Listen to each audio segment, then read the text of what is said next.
আমাদের এই পৃথিবীর এক বিশেষ ভৌগোলিক বৈশিষ্ট্য হচ্ছে মালভূমি। সাধারণত যে বিস্তীর্ণ ভূভাগ সমুদ্র সমতল থেকে বেশ উঁচু প্রায় ৩০০ মিটার, অথচ যার পৃষ্ঠদেশ বা উপরিভাগ খুব অসমতল নয় এবং চারপাশ খাড়া ঢালযুক্ত, তাকে মালভূমি বলা হয়।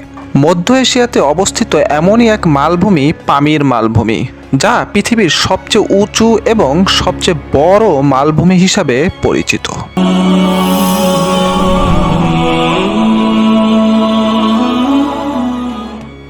পামির মালভূমি সম্পর্কে আলোচনা করার পূর্বে প্রথমেই একবার বলে নেই মালভূমি কাকে বলে।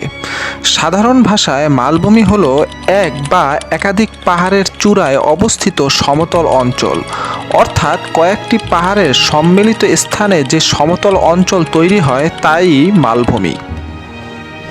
মালভূমিকে অনেক সময় টেবিল ল্যান্ড হিসাবেও আখ্যায়িত করা হয়, কারণ মালভূমি দেখতে অনেকটা টেবিলের মতো, অর্থাৎ এর উপরটা প্রায় সমতল এবং চারদিক খাড়া ঢালযুক্ত।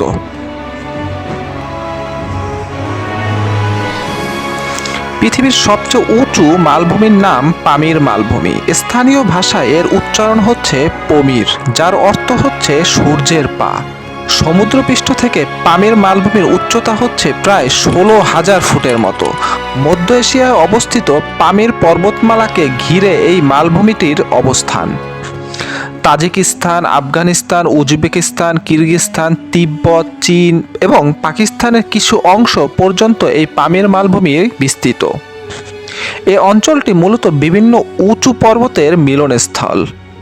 পৃথিবীর সর্বোচ্চ কয়েকটি পর্বতের মধ্যবর্তী স্থানে অবস্থিত হওয়ায় এটি পৃথিবীর সবচেয়ে উঁচু মালভূমি হিসাবে মর্যাদা লাভ করেছে।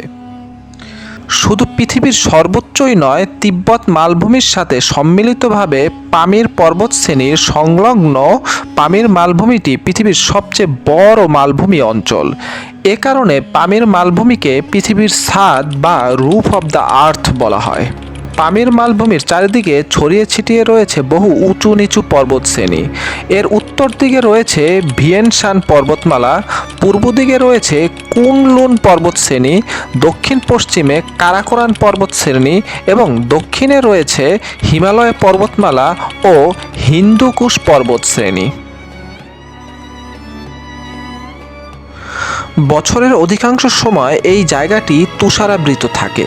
এ স্থানে প্রত্যেক বছর গড়ে প্রায় ৫ ইঞ্চির মতো তুষারপাত হয়। তবে প্রত্যেক বছর স্বল্প সময়ের জন্য এ অঞ্চলে গ্রীষ্মকালে একটি চমৎকার রূপ ধারণ করে, যা এখানকার আদিবাসীদের জন্য জীবন এবং জীবিকায় অত্যন্ত গুরুত্বপূর্ণ ভূমিকা পালন করে। গ্রীষ্মকালে বিস্তীর্ণ অঞ্চল তৃণ আচ্ছাদিত থাকে। এই সময়টিতে তাই এই অঞ্চলটি তৃণ চারণভূমি হিসাবে ব্যবহৃত হয়। স্থানীয় আদিবাসীরা তাদের গবাদি পশু পালনের জন্য এই স্বল্পস্থায়ী গ্রীষ্মকালের জন্য অতিমাত্রায় নির্ভরশীল। পামির মালভূমির পশ্চিম প্রান্তে সাম্প্রতিককালে কয়লা খনি আবিষ্কৃত হয়েছে। ১৯৮০ সালের দিকে এখানে ক্লিনোহিউমাইট নামক এক ধরনের রত্ন পাথরের সন্ধান মেলে।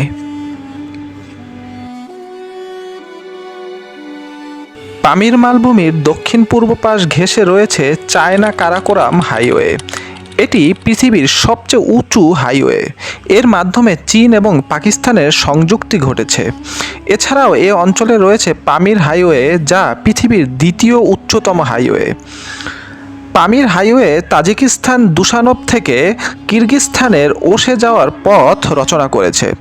প্রাচীনকালে সবচেয়ে বড় বাণিজ্যিক পথ সিল্ক রোড পামির পর্বতমালাকে অতিক্রম করেছে। অতীতকালে বিশ্ব বাণিজ্য পরিচালনার জন্য এ সিল্ক রোড অত্যন্ত বিখ্যাত ছিল। এ রাস্তাটি চীনের প্রাচীন রাজধানী জিয়ান থেকে পামির পর্বতমালা দিয়ে অতিবাহিত হয়ে জিনজিয়াং রাজ্যের সবচেয়ে বড় শহর কাশগড়কে সংযুক্ত করেছে। বিভিন্ন সময়ে সিল্ক রোডের দখল নিয়ে পার্শ্ববর্তী বিভিন্ন রাজ্যের মধ্যে বিভিন্ন সময়ে যুদ্ধ হয়েছে। বর্তমানে মধ্য এশিয়ার দেশগুলোর সাথে চীন তাদের দ্বন্দ্ব অনেকখানি মিটিয়ে ফেলেছে। ভূরাজনৈতিক ক্ষেত্রে, বিশেষত দিনে মধ্য এশিয়ার অঞ্চলগুলোতে রাজনৈতিক আধিপত্য প্রতিষ্ঠার ক্ষেত্রে এ পামির মালভূমি অঞ্চলটি কৌশলগতভাবে অত্যন্ত গুরুত্বপূর্ণ।